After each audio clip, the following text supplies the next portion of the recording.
هذا القرآن يوحدنا لطريق الخير يوجهنا الله تعالى أنزله ورسول الله معلمنا هذا القرآن يوحدنا لطريق الخير يوجهنا الله تعالى أنزله ورسول الله معلمنا هذا القرآن هو الهادي لأوائلنا وأواخرنا يدعو للعلم. الحمد لله رب العالمين. الحمد لله نحمده ونستعينه ونستغفره ونعوذ بالله من شرور أنفسنا ومن سيئات أعمالنا. من يهده الله فلا مضل له ومن يضلل فلا هادي له. وأشهد أن لا إله إلا الله وحده لا شريك له وأشهد أن محمدًا عبده ورسوله صلى الله عليه وعلى آله وأصحابه وأتباعه وأهل بيته أجمعين. أما بعد، فإن أصدق الحديث كتاب الله وخير الهدي هدي محمد صلى الله عليه وسلم وشر الأمور محدثاتها وكل محدثة بدعة وكل بدعة ضلالة وكل ضلالة في النار. قال الله سبحانه وتعالى: أعوذ بالله من الشيطان الرجيم. للرجال نصيب مما ترك الوالدان والأقربون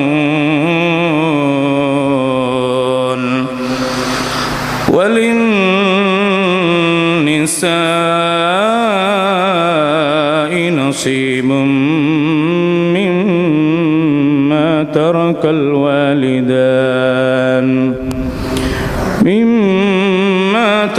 الوالدان والأقربون مما قل منه أو كثر نصيبا مفروضا. وإذا حضر القسمة أولو القربى واليتامى والمساكين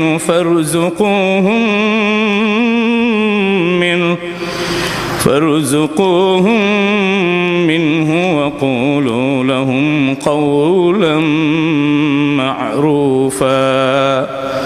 وليخشى الذين لو تركوا من خلفهم ذرية ضعافا خافوا عليهم فليتقوا الله وليقولوا قولا سديدا. إن الذين يأكلون أموال اليتامى ظلما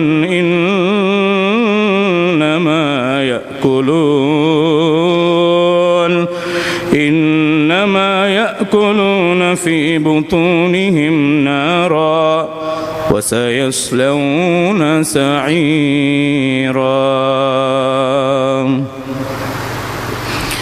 எல்லா புகழும் புகழ்ச்சியும் இந்த உலகத்தை படைத்து பரிபாலிக்கின்ற, ஆட்சி செய்கின்ற, அதிகாரம் செலுத்துகின்ற, என்றும் நிலையான நித்திய ஜீவனான அல்லாஹ் ஒருவனுக்கு என்றென்றும் உண்டாவதாக. சாந்தியும் சமாதானமும் இந்த உலகத்துக்கு அல்லாஹ்வுடைய அருளாக அனுப்பப்பட்ட எங்களுடைய தலைவரும் நபிமார்களின் முத்திரையுமான மிகச்சிறந்த மனிதராக அல்லாஹ்வினால் பார்க்கப்படுகின்ற உத்தம தூதர் ஸல்லல்லாஹு அலைஹி வஸல்லம் அவர்கள் மீதும் அவர்களை சந்தித்து ஈமான் கொண்டு வாழ்ந்த நபிகளாரின் நபித்தோழர்கள், அவர்களை அடுத்து வந்த தாபிஈன்கள், தாபிஈன்கள், அல்லாஹ்வினுடைய நல்லடியார்கள் அனைவர் மீதும் எங்கள் மீதும் அல்லாஹ்வுடைய சாந்தியும் சமாதானமும் கருணையும் ஈடேற்றமும் பரக்கத்தும் உண்டாவதாக. அல்லாஹு தஆலா என்னையும் உங்களையும் உண்மையான முத்தகீன்களுடைய கூட்டத்திலே சேர்த்தருள்வானாக. மரணத்தின் போது ஈமானோடு எங்களுடைய உயிர் பெறுகின்ற மகத்தான பாக்கியத்தை அல்லாஹ் எனக்கும் உங்களுக்கும் எங்கிருந்த போதும் எப்போதும் தந்தருள்வானாக. அன்பார்ந்த அல்லாஹ்வுடைய நல்லடியார்களே, அல்லாஹ்வும் அவனுடைய ரசூலும் சொல்லித்தந்த அடிப்படையில் எங்களுடைய மார்க்க விடயங்களை நாம் எல்லோரும் அமைத்துக் கொள்வோமாக, உலகத்திலே வாழ்ந்து கொள்வோமாக. அல்லாஹ்வும் அவனுடைய ரசூலும் தடுத்த காரியங்களை நாங்கள் அறிந்து தெரிந்து அந்த பாவமான காரியங்களிலிருந்து முற்று முழுதாக தவிர்ந்து கொள்வோமாக. அல்லாஹ் எனக்கும் உங்களுக்கும் அதற்கு வாய்ப்பளிப்பானாக. அன்பார்ந்த கண்ணியத்துக்குரியவர்களே, நான் இப்போது ஓதிய குர்ஆனுடைய வசனங்கள் அல் குர்ஆனில் 4வது அத்தியாயம் சூரத்துன் நிசா என்று சொல்லக்கூடிய மிக அருமையான பல படிப்பினைகளையும் பல சட்டதிட்டங்களையும் பேசுகின்ற, குறிப்பாக குடும்பவியல் என்று வருகின்ற விடயங்களில் அதிகூடுதலான விடயங்களை சட்டமாக வகுத்து தருகின்ற ஒரு அருமையான அத்தியாயம் சூரா அன்-நிசா என்ற அத்தியாயம். எல்லோரும் அதை மொழிபெயர்ப்பை படிக்க முயற்சி செய்யுங்கள். இந்த அத்தியாயத்தில் ஆரம்பத்தில் அல்லாஹு தஆலா இல்லற வாழ்க்கையை பற்றி ஆரம்பிக்கிறான். எப்படி மனித இனம் பெருகுகின்றது என்பதை பற்றியெல்லாம் சொல்கின்ற ரப்புல் ஆலமீன் 7வது வசனத்திலிருந்து அனந்தர சொத்து பங்கீட்டு முறை சம்பந்தமாக பேசுகிறான். இதில் எப்படி அல்லாஹ் ஒரு வார்த்தையை பயன்படுத்துகிறார் என்பதை நானும் நீங்களும் அவதானமாக நீங்கள் கவனம் செலுத்த வேண்டும் சகோதரர்களே. லிர்ரிஜாலி நசீபும் மிம்மா தரக்கல் வாலிதானி வல் அக்ரபூன்.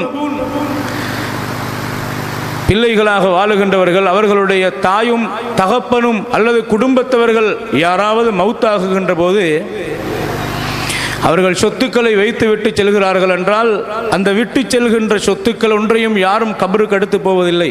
எத்தனை பெரிய கோடீஸ்வரனாக இருந்தாலும் சரி, இந்த நிமிடம் நான் மௌத்தாகிவிட்டேன் என்று நீங்கள் ஒவ்வொருவரும் உங்களை நினைத்து பாருங்கள். உங்களுடைய வாகனத்தின் நிலை என்ன, உங்களுடைய பங்களாக்களின் நிலை என்ன, உங்களுடைய தோட்டங்களின் நிலை என்ன, உங்களுடைய தொழிலின் நிலை என்ன, உங்களுடைய பணத்தின் நிலை என்ன? ஒவ்வொரு மனிதனுடைய நிலையை அவரவர் யோசித்து பார்த்தால் அடுத்த நிமிடம் எனக்கொன்றும் இல்லை, வெறும் கஃன் துணி மட்டும்தான் எனக்கு மீதமானது. இதுதான் நிஜம். அல்லாஹ் தஆலா சொல்கிறார், மிம்மா தரக்க, விட்டு விட்டு சென்றார்கள் என்ற வார்த்தை எவ்வளவு அச்சுறுத்துகின்ற வார்த்தை. என்னையும் உங்களையும் அன்பார்ந்தவர்களே, என்னையும் உங்களையும் எவ்வளவு அச்சுறுத்துகின்ற ஒரு வார்த்தை. மிம்மா தரக்க, அந்த தாயும் தகப்பனும் விட்டு சென்ற சொத்துக்கள், விட்டு சென்ற சொத்துக்கள் என்று அல்லாஹ் சொல்கிறான். என்றால் சொத்தை யாரும் கபருக்கு எடுத்து செல்வதில்லை என்ற யதார்த்தத்தை அல்லாஹ் இங்கே நினைவுபடுத்துகிறான். மட்டுமல்ல, சட்டத்தை நோக்கி அல்லாஹ் கவனத்தை திருப்புகிறான். மிம்மா தரக்கல் வாலிதான் இவள் அக்ரபூன், குடும்பத்தார்கள், அவனை பெற்றெடுத்த தாயும் தகப்பனும் அவரவர்களுடைய சொத்துக்களை அவர்கள் விட்டு மௌத்தாகிறார்கள். அந்த விட்டு செல்கின்ற சொத்திலே ஆண்களாகிய அந்த மக்களுக்கும் ஆண்களுக்கும் பங்கு இருக்கிறது. வலின்னிசாய் நசீபும் மிம்மா தரக்கல் வாலிதானி வல் அக்ரபூன்.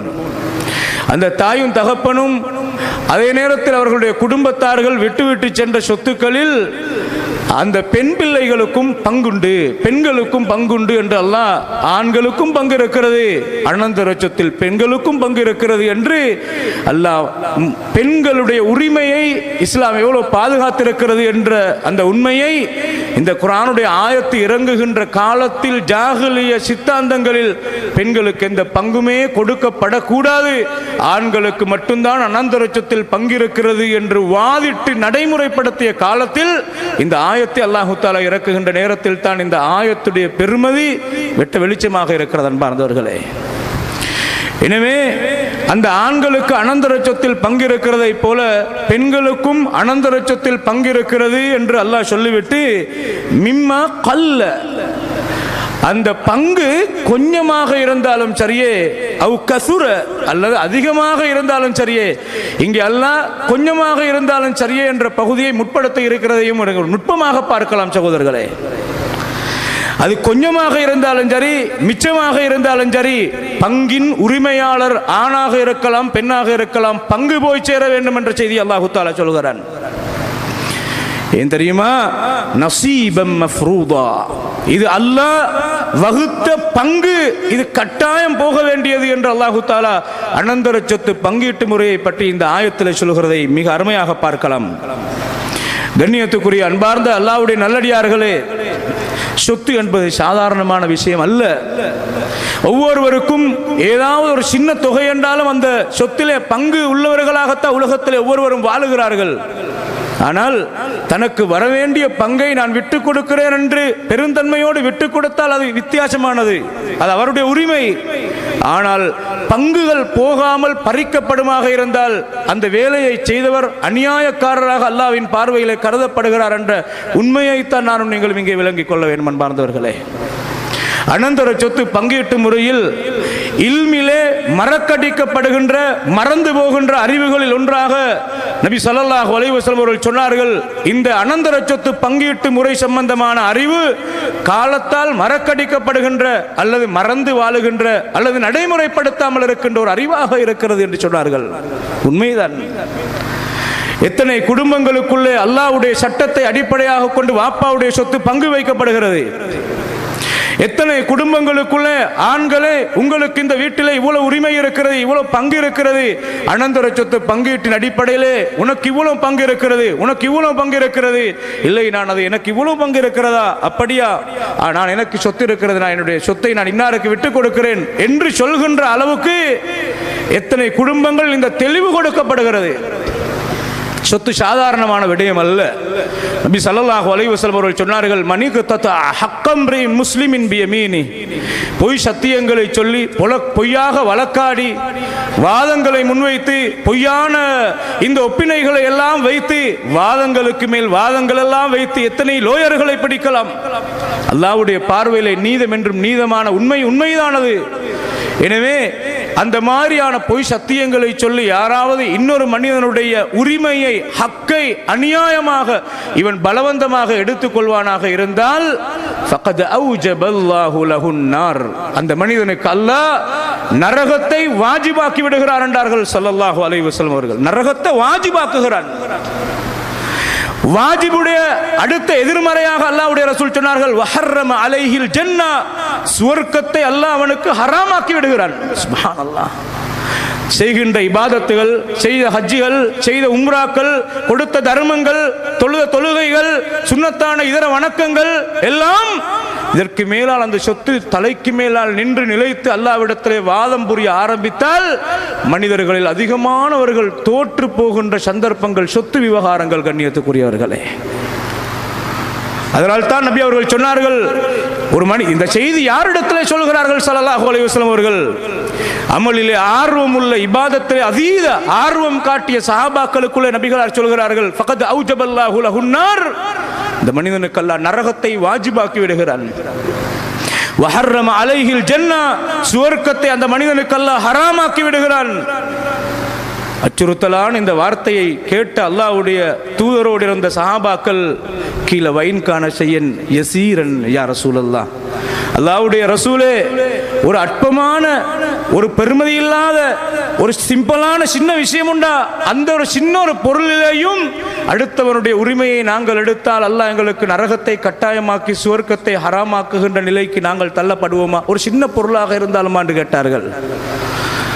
அந்த நேரத்தில் ஸல்லல்லாஹு அலைஹி வஸல்லம் அவர்கள் சொன்னார்கள், வ இன் கான கதீபன் மின் அராக், நீங்கள் பாவிக்கின்ற அற்பமான பட்டுலக்கும் கருவியாக இருக்கும் மரத்தின் வேறான இந்த உராக்குச்சி என்ற மிஸ்வாக்கு குச்சி இருக்கிறதே, அது அடுத்தவனுடைய ஹக்கு என்று இருக்கும் போது நீங்கள் அதை அநியாயமாக எடுத்தால் அல்லாஹ் அவனுக்கு சுவர்க்கத்தை ஹராமாக்கி நரகத்தை வாஜிபாக்குகிறார் என்றார்கள். சஹீஹ் முஸ்லிமில் இந்த ஹதீஸ் பதிவாக இருக்கிறது சகோதரர்களே.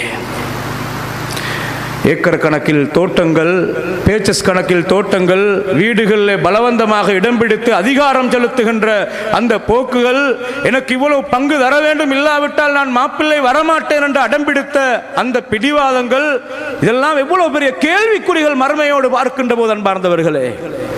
வீட்டுக்குள்ளே இந்த குடும்பத்தோடு எனக்கு இருக்க முடியாது, 4 பெண் பிள்ளைகள் இருக்கிறார்கள், வாப்பாவினுடைய சொத்து பல பேருக்கும் போக வேண்டியது, மூத்த மருமகன் அடம்பிடித்துக் கொண்டிருக்கிறான், எனக்கு சொத்தை எழுதித்தாங்க, இல்லாட்டி நான் நல்ல வேலை செய்வேன், சொத்தை எழுதி தாருங்கள், இல்லாவிட்டால் எனக்கு அரைவாசி பிரித்து தாருங்கள்.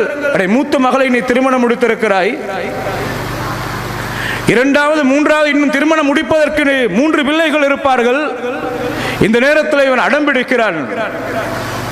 நிலைப்பாடு வெளிரங்கத்திலே தொழுகையாளியாக எல்லாம் இருக்கும். இந்த பிடிவாதம் அவனை நரகத்துக்கு செல்ல காரணமாக இருக்கும் என்றால் என்ன அன்பார்ந்த அல்லாஹ்வுடைய நல்லடியார்களே. எனவே சொத்து விவகாரங்கள் என்று வருகிற நேரத்தில் அல்லாஹ்வை அஞ்ச வேண்டும். எங்களுக்கெல்லாம் பணத்தை தந்திருக்கிறார் என்றால் அது அல்லாஹ்வுடைய அருள்.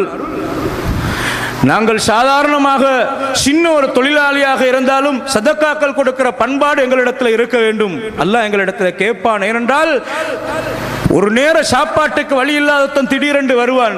எங்களுடைய கையிலே ஒரு 1000 ரூபாய் இருக்கும். அன்றைக்கு தேடியது 1000 ரூபாய் தான்.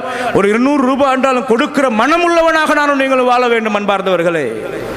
ஜக்காத்து கொடுப்பதற்கு நிசாபு தேவை. ஆனால் அந்த கணக்கு இல்லாதவனாக இருந்தாலும் அவனுக்கு தேவையான கட்டங்கள் வரும். சொத்து விவகாரம் சாதாரணமானதல்ல. இன்னமா அம்வாலுக்கும் வ அவுலாதுக்கும் ஃபித்னா. உங்களுடைய சொத்துக்கள், உங்களுக்கு கிடைத்திருக்கிற பிள்ளைகள் எல்லாம் உங்களுக்கு ஃபித்னா, சோதனை என்று அல்லாஹ் தஆலா சொல்கிறான். நல்லவனாக என்னை மாற்றிக்கொள்வதா, கெட்டவனாகவே என்னை ஆக்கிக் கொள்வதா என்ற நிலையில் அல்லாஹ் சோதிக்கின்ற ஒரு சோதனை தான் எங்களுக்கு தரப்பட்டிருக்கிற பிள்ளைகள். நல்ல பிள்ளையாக வளர்க்கிறானா இல்லையா என்ற ஒரு பரிசோதனை. எங்களுடைய சொத்துக்கள் எங்களுக்கு ஒரு சோதனை. அல்லாஹ்வுடைய பாதையில் தர்மம் செய்கிறாயா, ஜக்காத்துக்கள் கொடுக்கிறானா இல்லையா, அண்டை வீட்டுக்காரனை அரவணைக்கிறானா இல்லையா, பெற்றோருக்கு மருந்து வாங்க செலவுக்கு சொல்லி கொடுக்கிறானா இல்லையா என்று அல்லாஹ் எங்களை சோதித்துக் கொண்டிருக்கிற ஒரு சோதனை அன்பார்ந்தவர்களே. வசதியோடு வாழுகின்ற நேரத்தில் ஜக்காத் என்ற விடயத்தில் மிக மிக தெளிவாக இருந்து கொள்ளுங்கள் சகோதரர்களே. ஏனென்றால் அடுத்த நிமிடம் மௌத்தானால் சொத்து யாரோ எடுக்க போகிறார்கள். ஏன் நாங்கள் குற்றவாளியாக இருந்து கொண்டு அந்த சொத்தை அடுத்தவர்களுக்கு கொடுக்கிறது? அடுத்தவர்கள் எடுப்பது என்பது அல்லாஹ்வுடைய சட்டம். ஒரு வாப்பா இருக்கிறார், மூத்த மகனோடு கோவித்துக் கொள்கிறார். கோபத்தின் வெளிப்பாட்டில் அவர் சொல்கிறார், நான் மௌத்தா போனா என்ற சொத்தை மற்றவங்களுக்கு பங்கு வைங்க, இந்த மூத்தவனுக்கு கொடுக்காதேங்க என்று அவர் வசியத் செய்தாலும் சரி, அவர் அடம்பிடித்து சொன்னாலும் சரி, அல்லாஹ்வுடைய சட்டம் முன்னால் வந்து நிற்கும். பிள்ளைகளில் யாருக்கும் ஒருவரையும் விட முடியாது, எல்லோருக்கும் கொடுத்து தராக வேண்டும். அனந்தரக்காரர்களுக்கு பங்கு போகின்ற விவகாரத்தில் கூட அல்லாஹ் மிம்பஅதி வசியத்தின் யூசி பிஹா அவுதைன், எவ்வளவு பெரிய ஆழமான அழுத்தங்களை செலுத்துகிறான் பாருங்கள். அனந்தர சொத்து பங்கை அனந்தர சொத்தாக நீங்கள் மற்றவர்களுக்கு பங்கு வைக்கிற நேரத்திலும் கடன் இருக்கிறதா என்று பார்த்துக் கொள்ளுங்கள். அந்த மரணித்த மனிதனின் சொத்தில் இருந்து கடனை முதலாவது கொடுத்து விடுங்கள். 2வது, அவர் ஏதாவது மரண சாசனம் என்று வசியத் செய்திருந்தால் அந்த வசியத்தையும் சரியாக நிறைவேற்றுங்கள். அந்த 2க்கும் பின்னால் மீதமுள்ளதை அல்லாஹ் சொல்கின்ற விதத்தில் அனந்தர சொத்து பங்கீட்டு முறையிலே பாகப்பிரிவினை என்ற அடிப்படையில் நீங்கள் பங்கு வையுங்கள் என்று அல்லாஹ் தஆலா சொல்கிறான். கண்ணியத்துக்குரிய அன்பார்ந்த அல்லாஹ்வுடைய நல்லடியார்களே, எனவே ஜக்காத்துடைய விடயம் அது மிக தெளிவானது. அதில் மிக கவனமாக இருக்க வேண்டும் என்பது போல சொத்து விவகாரத்தில் அல்லாஹ் இவைகளை சோதனை என்ற வார்த்தையை பயன்படுத்துகிறான். தஜ்ஜால் ஈமானை சோதிப்பதற்குரிய ஒரு சோதனை, கபருடைய வாழ்க்கை ஒரு சோதனை, மரண தருவாயில் சக்கராத் என்பது ஒரு சோதனை. உலகத்திலே அலங்காரங்களாக ஃபித்னாக்களை உருவாக்கி வைத்திருப்பது அல்லாஹ் எங்களை சோதிப்பதற்கான சோதனை. எங்களுடைய சொத்து எங்களுக்கு ஒரு சோதனை. ஓலை குடிசையிலே ஒரு ஏழையாக வாழ்ந்து மௌத்தானாலும் ஹராத்தோடு வாழக்கூடாது சகோதரர்களே. கடைக்கு உரிமையாளராக இருக்கலாம், இன்னொரு கடைக்கு உரிமையாளராக இருக்கலாம், வாகனத்தை வைத்து ஓடலாம். அடுத்தவனுடைய சொத்தை நான் கொடுக்கவில்லை என்றால் இந்த நேரமும் நாம் எதிர்பார்த்திருக்க வேண்டிய ஒரு அச்சுறுத்தலான விடயம், இந்த கடனோடு நான் மௌத்தானால், கடன் கொடுக்க இருந்தால் அதை தயவு செய்து எழுதி வையுங்கள் அன்பார்ந்தவர்களே.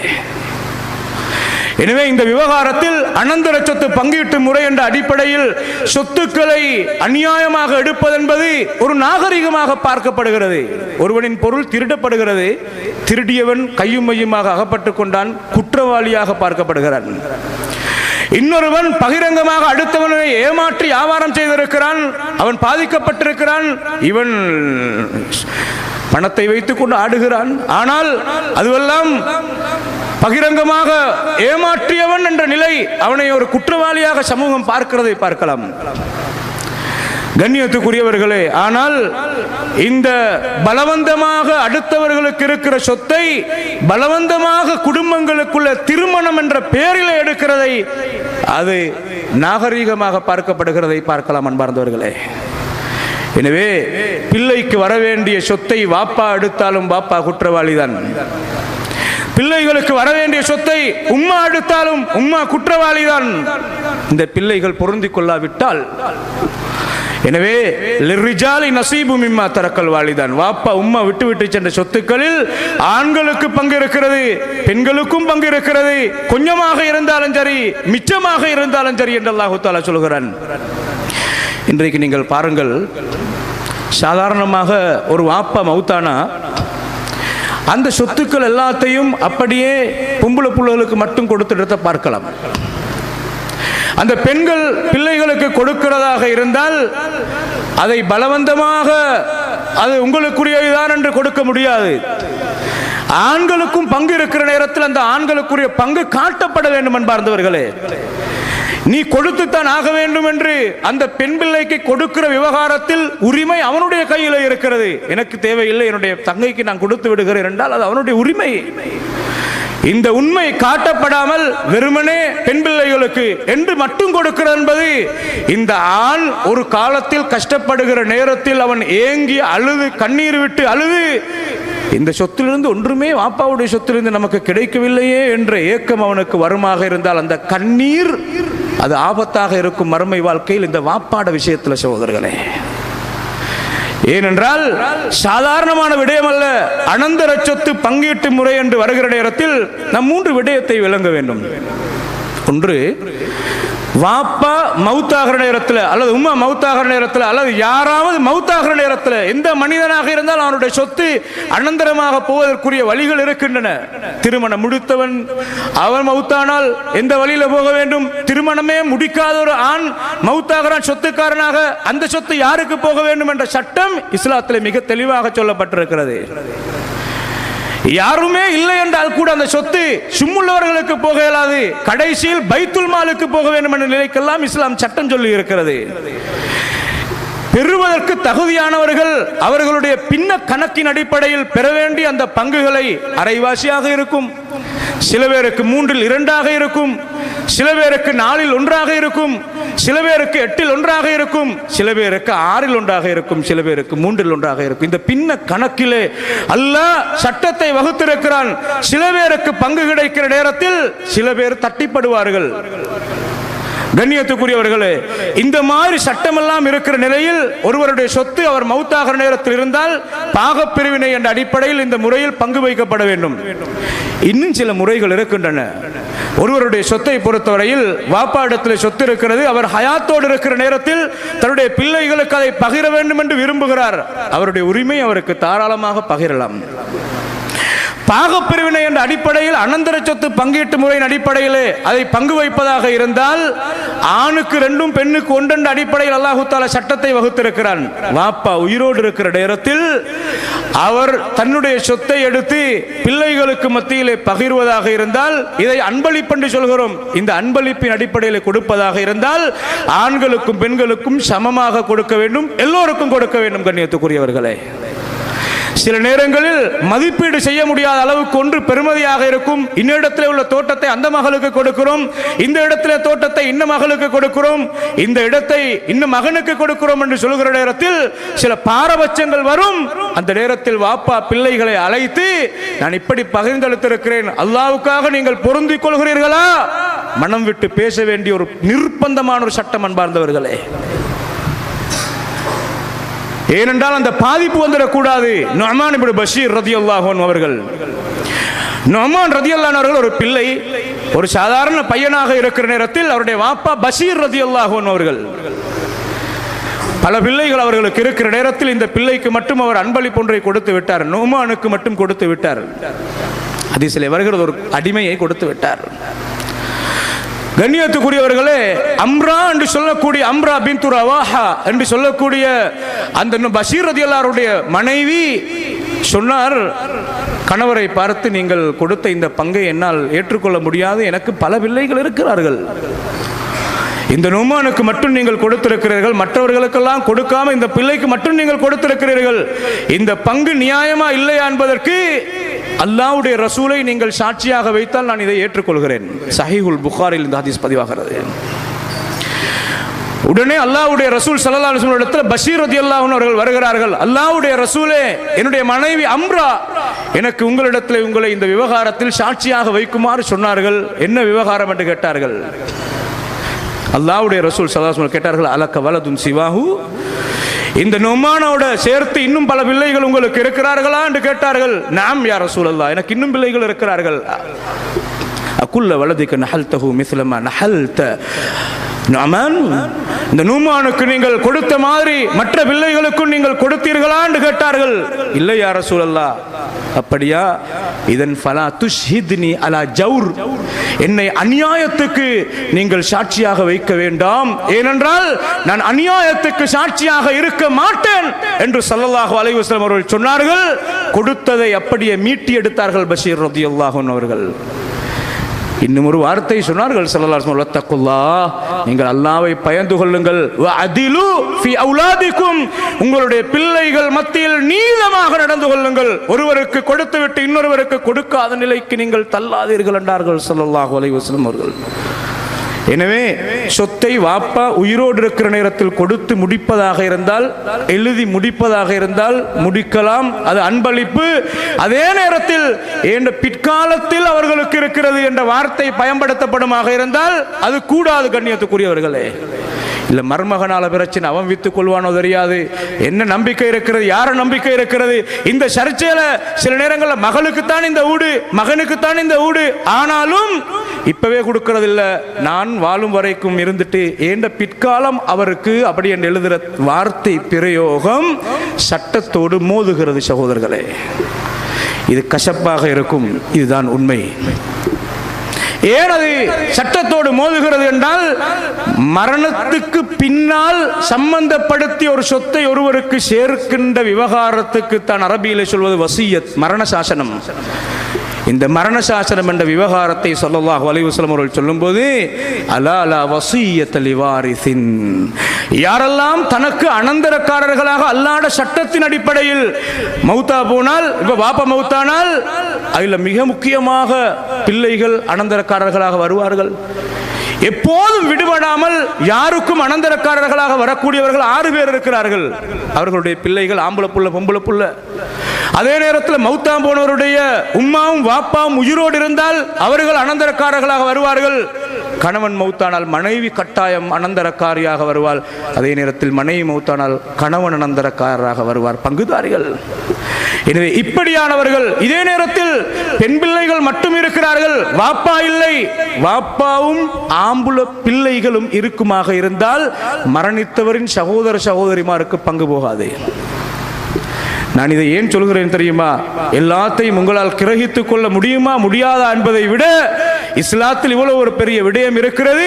உலமாக்களை அணுகி நீங்கள் கேட்க வேண்டிய பொறுப்பு இருக்கிறது என்பதை நான் நிரூபிக்கிறேன். கண்ணியத்துக்குரியவர்களே, ஆளுக்கால் இதை வாய்க்கு அப்படியே சிந்தனை கெடுத்து விட்டு நம்ம எல்லோரும் ஃபத்வா கொடுக்கிறதுக்கு நான் இதை சொல்லவில்லை. இவ்வளவு பெருத்த ஒரு பகுதி இஸ்லாத்தில் இருக்கிறது, நாம் அதிலே அசம்பந்தமாக இருக்கிறோமா இல்லையா என்பதை தீர்மானிப்பதற்கு நான் இதை சொல்கிறேன். அன்பார்ந்தவர்களே, அல்லாஹ்வுடைய தூதர் ஸல்லல்லாஹு அலைஹி வஸல்லம் அவர்கள், எனவே இந்த 6 பேரில் அனந்தரக்காரர்களாக வருகிறவர்கள். சில நேரங்கள் ஒரு வாப்பாவுக்கு அவருடைய வாப்பா உயிரோடு இல்லை, அவர் தான் இருக்கிறார், பெண் பிள்ளைகள் மட்டும் இருக்கிறார்கள், ஆண் பிள்ளை இல்லை. இந்த சொத்திலே அவர் மௌத்தானால் அவருடைய சொத்திலே ஒரு பெண் பிள்ளை மட்டும் இருந்தால் அரைவாசி போக வேண்டும் ஒட்டுமொத்த சொத்திலிருந்து. அது 2 பிள்ளை அல்லது பல பெண் பிள்ளைகளாக மட்டும் இருந்தால் 3இல் 2 போக வேண்டும். அதே நேரத்தில் மௌத்தானவருடைய மனைவிக்கு பிள்ளை இருந்தால் 8இல் 1 போக வேண்டும். ஒட்டுமொத்த சொத்திலே இருந்து 8இல் 1 போக வேண்டும். மீதமுள்ளது அவர்களுடைய சகோதர சகோதரிமார், மௌத்தானவருடைய சகோதரி சகோதரிமார் இருந்தால் அவர்களுக்கு ஆண்களுக்கு 2 பெண்களுக்கு 1 என்ற அடிப்படையில் பங்கு பிரிக்கப்பட வேண்டும் என்ற இஸ்லாம் சொல்கிற சட்டங்கள். அன்பார்ந்தவர்களே, எனவே அந்த அடிப்படையில் இந்த முறையிலே, அதாவது ஒருவருக்கு அனந்தரக்காரராக யார் வர இருக்கிறார்களோ அவர்களுக்கு முன்கூட்டியே ஒன்றுக்கில் உயிரோடு இருக்கிற நேரத்தில் பிள்ளைகள்ல உங்களுக்கு இந்த பங்கு என்று எழுதி முடிச்சிடுறது. இல்லாவிட்டால் அப்படியே இருக்கிறது, அனந்தர சொத்து பங்கீட்டின் அடிப்படையில் அவருக்கு பங்கு வந்து சேரும். இல்லாமல் நான் மௌத்தா போனால் இந்த சொத்தை இன்னாருக்கு கொடுங்கோ என்று தன்னை புள்ளைய காட்டி சொல்ல இயலாது. இதைத்தான் அலா வசியத்தலி வாரிசின் என்றார்கள் ஸல்லல்லாஹு அலைஹி வஸல்லம் அவர்கள். அன்பார்ந்த அல்லாஹ்வுடைய நல்லடியார்களே, எனவே இஸ்லாமிய சட்டத்தின் அடிப்படையில் மிக தெளிவாக விளங்க வேண்டும். நான் சுருக்கமாக சொல்கிறேன். பொதுவாக அதிகமாக குடும்பங்களில் இருக்கின்ற சட்டங்களில் மிக முக்கியமாக ஒரு வாப்ப மௌத்தாகிறாரு. அந்த வாப்ப மௌத்தாகிற நேரத்தில் சில குடும்பங்கள்ல ஆண் பிள்ளைகள் மட்டும் இருப்பார்கள். அவருக்கு ஒரு ஆம்பளை பிள்ளைகள் தான் இருக்கும். ஒரு பிள்ளை இருக்கும், 2 பிள்ளை இருக்கும், 5 பிள்ளை இருக்கும், 6 பிள்ளை இருக்கும், ஆம்பளை பிள்ளை மட்டும். சில குடும்பங்கள்ல ஒரு வாப்பா உம்மாவுக்கு, அதாவது கணவன் மனைவிக்கு பெண் பிள்ளைகள் மட்டும் இருப்பார்கள்.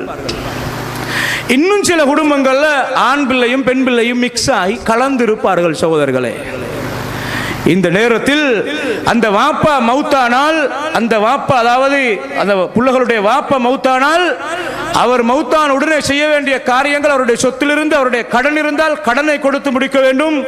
அவர் ஏதாவது அனந்தர சொத்து என்று சொல்லி, அதாவது வசியத்தாக மரண சாசனமாக செய்திருந்தால் அதை கொடுத்து முடித்துட வேண்டும்.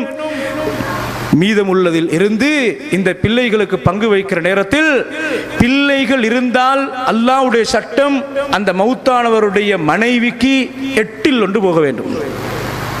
பிள்ளையே இல்லாமல் வாழ்ந்துகிறார்கள், கணவனுடைய சொத்து, கணவன் மௌத்தானால் 4 பங்கு போக வேண்டும். இந்த மனைவிக்கு அப்ப 8 போக வேண்டும். 8 போக அவருடைய மௌத்தானவருடைய உம்மாவும் வாப்பாவும் உயிரோடு இருந்தால், இந்த மரணித்தவருக்கு பிள்ளைகள் இருக்கிற காரணத்தினால் அவர்களுக்கு 6 போக வேண்டும். கண்ணியத்துக்குரியவர்களே, பிள்ளைகள் எல்லாம் ஆண் பிள்ளையாக மட்டும் இருந்தால் மீதம் உள்ளதை ஆண் பிள்ளைகளுக்கு மத்தியிலே சரிசமமாக பங்கு வைத்து விட வேண்டும். ஆண் பிள்ளைகள் இருந்தால் அல்லது வாப்பா இருந்தால் மௌத்தானவருடைய சகோதர சகோதரிமாருக்கு எங்கட நானோட பங்கு, எங்கட நானோட சொத்து, எங்கட நானாவோட நாங்கள் ஒன்றுக்கு இருந்தோம், எங்கட இரத்தம் என்று கொண்டு வரையலாது. இந்த பிள்ளைகள் மனமு வந்து அன்பளிப்பாக எங்கட மாமிமாருக்கு கொடுத்துடுவோம் என்று கொடுக்கிற வாசல அல்லாஹ் திறந்துதான் வைத்திருக்கிறான். ஃபர்ஸுகூஹும், அவர்களுக்கு கொடுங்கள், பங்கில்லாட்டியும் அன்பளிப்பாக கொடுங்கள் என்ற வார்த்தை அல்லாஹ் பயன்படுத்தி இருக்கிறான். இது ஆம்பளை புள்ள மட்டும் இருந்தால். இதே நேரத்தில் அந்த ஆளுக்கு மௌத்தாகிற நேரத்தில் பெண் பிள்ளைகள் மட்டும் இருந்தால், ஒரு பெண் பிள்ளையாக இருந்தால் அரைவாசி, அடுத்த 2 அல்லது பல பெண் பிள்ளைகள் இருந்தால் ஒட்டுமொத்த சொத்தில் 3/2 இந்த பெண் பிள்ளைகளுக்கு போக வேண்டும். அப்ப மனைவி இருக்கிறார் என்றால் மௌத்தா போனவருடைய சொத்தில் 8/1 மனைவிக்கு, இந்த பிள்ளைகளுக்கு 3/2. மௌத்தானவரின் வாப்பா உம்மா ஹயாத்தோடு இருந்தால் அவர்களுக்கு 6/1 போக இப்படித்தான் பங்கு வைக்கப்பட வேண்டும். அன்பார்ந்தவர்களே, அதில் மீதமாக இருந்தால் மரணித்தவரின் சகோதர சகோதரிமாருக்கு பங்கு போக வேண்டும். இல்லை, சில நேரங்களில் கலந்திருக்கும் குடும்பங்கள்ல ஆண் பிள்ளையும் பெண் பிள்ளையும் வாப்ப மௌத்தானால் அந்த சொத்துல மனைவி உயிரோடு இருந்தால் மனைவிக்கு 8/1 போக வேண்டும். பிள்ளைகள் இருக்கிற காரணத்தினால் மரணித்தவரின் உம்மாவும் வாப்பாவும் உயிரோடு இருந்தால் அவர்களுக்கு 6/1 போக வேண்டும். மொத்த சொத்திலே மீதமுள்ள எல்லாத்தையும் எடுத்து இந்த ஆண் பிள்ளைகளுக்கும் பெண் பிள்ளைகளுக்கும் மத்தியில் ஆணுக்கு 2 பெண்ணுக்கு 1 என்ற அடிப்படையில் பகிர்ந்தளிக்கப்பட வேண்டும் என்ற சட்டத்தை அல்லாஹ் தஆலா சொல்கிறான். அல்லாஹ் குர்ஆனில் யூசிகுமுல்லாஹு ஃபி அவுலாதிக்கும், உங்களுடைய பிள்ளைகளின் விவகாரத்தில் அல்லாஹ் அறிவுரை செய்கிறான் என்றுதான் அந்த ஆயத்திலே சொல்கிறான். சொல்கின்ற இந்த ஆயத்து இறக்கப்படுவதற்கான சபபுன் நுசூல், ஆயத்து இறக்கப்படுவதற்கான காரணத்தை பார்த்தால் முஸ்லிம் அஹ்மதிலே ஹதீஸ் பதிவாக இருக்கிறது. ஒரு நாள் சஅத் இப்னு ரபீ என்று சொல்லக்கூடிய சஹாபி, மதீனாவிலே மிக சிறந்த மிகப்பெரிய பணக்கார சஹாபி அவர். இந்த சஅத் இப்னு ரபீ என்ற சஹாபி உஹது யுத்தத்திலே நபிகளாரோடு சேர்ந்து யுத்தம் செய்து ஷஹீதாக்கப்படுகிறார். ஷஹீதாக்கப்பட்டு அப்ப அவருக்கு பெரிய சொத்துக்கள் எல்லாம் இருந்த நேரத்தில் அவருக்கு இருந்ததே 2 பெண் பிள்ளைகள் மட்டும்தான். உடனே அப்ப யுத்தமெல்லாம் முடிந்து சொத்தெல்லாம் இருக்கும்போது இந்த சஅத் இப்னு ரபீவுடைய நான தம்பிமார் என்று சொல்லக்கூடிய சகோதரர்மாரு இந்த சொத்துக்களை கண்ட நானோட சொத்து தானே, நாங்கள்லாம் ஒரு உமாருக்கு பிறந்தவங்க தானே, அப்படின்ற மாதிரி அவங்க சொத்தெல்லாம் எடுத்து இந்த நேரத்தில் இந்த சஅத் இப்னு ரபீ என்ற சஹாபியுடைய மனைவி இந்த 2 பெண் பிள்ளைகளையும் கையோடு பிடித்துக் கொண்டு ஸல்லல்லாஹு அலைஹி வஸல்லம் ஒரு இடத்துல வருகிறார்கள். அல்லாஹ்வுடைய ரசூலே, என்னுடைய கணவர் சஅத் உங்களோடு உஹதிலே கலந்து, உஹது யுத்தத்திலே கலந்து ஷஹீதாக்கப்பட்டார் யா ரசூலல்லாஹ். அவர் சொத்துக்களை எல்லாம் விட்டு சென்றார். ஆனால் இந்த பிள்ளைகளுடைய சாச்சாமார் என்று சொல்கின்ற அவர்கள் சொத்துக்கள் எல்லாத்தையும் எடுத்துக்கொண்டு விட்டார்கள். இவர்களுக்கு ஒன்றும் இல்லை யா ரசூலல்லாஹ். அமைதியாக இந்த ஆயத்துகள் இறங்கப்படுவதற்கு முன்னால் உள்ள நேரம் ஸல்லல்லாஹு அலைஹி வஸல்லம் அவர்கள் யக்தில்லாஹு ஃபீ தாலிக், இந்த விடயத்தில் அல்லாஹ் தீர்ப்பு தருவான் என்று ஸல்லல்லாஹு அலைஹி வஸல்லம் அந்த தாய்க்கு சொன்னதற்கு பின்னால் தான் இந்த அத்தியாயம் இந்த வசனங்கள் இறங்குகின்றன. யூசிக்குமுல்லாஹு ஃபீ அவுலாதிக்கும் ஃபீ லிஸ்ஸக்கரி மிஸ்லு ஹப்துல் உன்ஸயைன். இந்த சட்டத்தை அல்லாஹ் தஆலா இறக்குகிறதை பார்க்கலாம். எனவே அன்பார்ந்த பண்பான சகோதரர்களே, இந்த விவகாரத்தில் நாங்கள் அதிகம் கவனம் செலுத்த வேண்டும். ஒரு வீட்டில் ஒரு பிள்ளையை நாங்கள் எடுத்து வளர்த்தால் அனந்தர சொத்து பங்கீட்டின் அடிப்படையில் அந்த வளர்த்த பிள்ளைக்கு பங்கு கிடையாது. இஸ்லாம் என்ன சொல்லி தந்திருக்கிறது? அன்பளிப்பாக கொடுத்து முடிக்கலாம், அல்லது பங்குதாரிகளின் பட்டியலில் வராத காரணத்தினால் மரண சாசனம் என்ற அடிப்படையில் நான் மௌத்தா போனால் என்னோட சொத்திலிருந்து இன்னாருக்கு இவ்வளவு கொடுத்துடுங்கோண்டு கட்டாயம் சொல்றது கட்டாயம் அன்பார்ந்தவர்களே. ஏனென்றால் அந்த பிள்ளைகளுக்கு சில நேரங்களில் பங்கு கிடைக்காது. ஒரு வீட்டிலே நீங்கள் உங்களுக்கு பிள்ளைகள் இல்லாத சந்தர்ப்பங்களில் மூத்ததாக யாராவது ஒரு பிள்ளையை தத்தெடுத்து வளர்த்திருப்பீர்கள். அதற்கு பின்னால் உங்களுக்கு தொடர்ந்து பல பிள்ளைகள் கிடைத்திருக்கலாம். அசம்பந்தமாக சில குடும்பங்கள் இருப்பார்கள். அந்த வாப்பா மௌத்தா போனதற்கு பின்னால அந்த பிள்ளையும் வளர்ந்திருப்பான், ஆளாக இருப்பான். அது ஆணாக இருக்கலாம், பெண்ணாக இருக்கலாம். குடும்பங்களில் நடக்கிற விவகாரம் எல்லாம் முடிந்ததற்கு பின்னால் ஒரு ஹஸரத்திடத்தில், ஒரு ஆலிமிடத்தில் போய் இந்த மாதிரி சட்டங்கள் இருக்க மூத்தவர் வளர்க்கப்பட்ட ஆள், வளர்க்கப்பட்ட புள்ள, அதனால அவங்களுக்கு பங்கு இருக்குதான்னு கேட்டால் பங்கில்ல என்ற உடனே இருக்கிற உண்மையான புள்ளைகள் முடிவெடுக்கிறது. அப்படியே அவருக்கு பங்கில்லை அப்படி என்றால் நாங்கள் எடுத்துட்டு அவருக்கு அந்த வயல் ஒரு தொங்கல் வயலில் 10 பேஜ் காணியை துணுண்டு வயலில் அதை கொடுத்துடுவோம். நடக்கிறதா இல்லை இந்த அநியாயம்? இந்த அநியாயம் நடக்கிறதா இல்லையா? அதனால் தான் பிள்ளையை பெற்றெடுக்க, அதாவது வளர்ப்பு பிள்ளையாக எடுத்து வளர்க்க முன்னால் சட்டங்களையும் அந்த பிள்ளைக்கு போக வேண்டிய ஹக்கையும் சரியாக ஞாபகப்படுத்திக்கோங்க சகோதரர்களே. நீங்கள் ஒரு பெரிய பணக்காரராக இருப்பீங்க.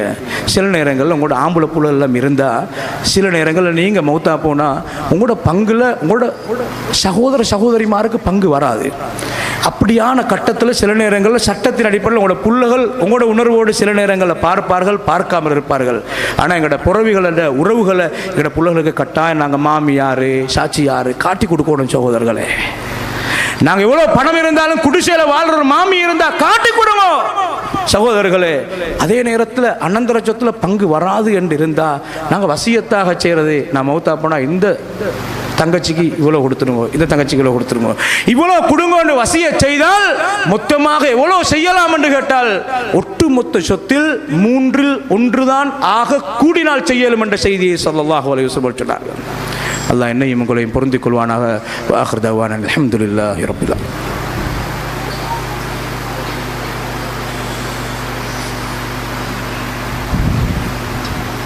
الحمد لله رب العالمين وهو ولي الصالحين ولا عدوان إلا على الظالمين.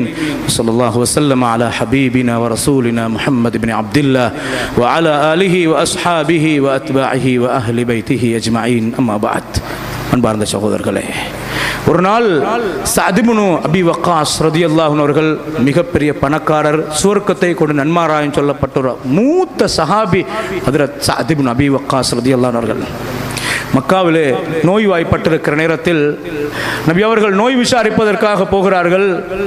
போனால் ஒரு வருத்தத்தோடு இருக்கிற நேரம் அவருக்கு இருக்கிறது ஒரே ஒரு பெண் பிள்ளை மட்டும்தான். சஅத் இப்னு அபி வக்காஸ் ரலியல்லாஹு அன்ஹு ஒரு பெண் பிள்ளை மட்டும்தான்.